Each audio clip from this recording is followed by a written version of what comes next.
আসছে মোহাম্মদপুর ঢাকা থেকে মেহেদী হাসান তরু।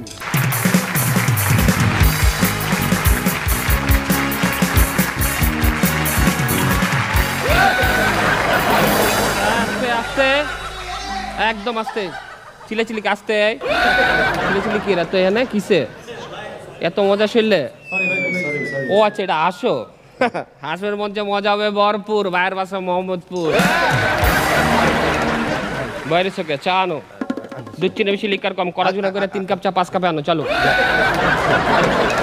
আচ্ছা আপনাকে একটা কথা কই, এই মোহাম্মদপুরে আপনাকে এত টেনশন না? কি হয়েছে মোহাম্মদপুরের সমস্যা কি?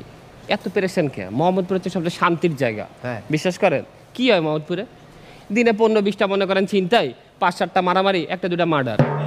কি হয় এটা কি কোনো কথা? আমরা ইচ্ছা করে মারামারি করতে যাই না, আমরা ইচ্ছা করে মারামারি করতে যাই না। সেদিন আমরা আড্ডা দিতেছি, ভাইবাদার মিল্লা মুরব্বী আসিল, হঠাৎ করে দিয়ে সালাম কাকা স্টক করছে। তা আমি সাথে সাথে অ্যাম্বুলেন্সে ফোন দিলাম, কইলো ভাইয়া 10 মিনিট লাগবে, আইতাছি। খবর নাই, 20 মিনিট হয়ে গেল, খবর নাই। আবার ফোন দিলাম, কয় আইতাছি। 30 মিনিট হয়ে গেল, খবর নাই। 50 মিনিট পরে আইলো, আবার পিক আপ লইতেছে আমার লাগে। কয় আরে মিয়া রাস্তায় যে জ্যাম, এই সেই হ্যান ত্যান, দিলাম গিয়ে 2-3টা দাম দুম মারতাছি, যে সালাম কাকা লাড়ি লই আইছে।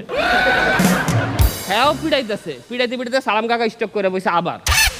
তারপর আর কি ড্রাইভারে লয়ে গেলাম হসপিটালে, সালাম কাকারে কবরস্থানে।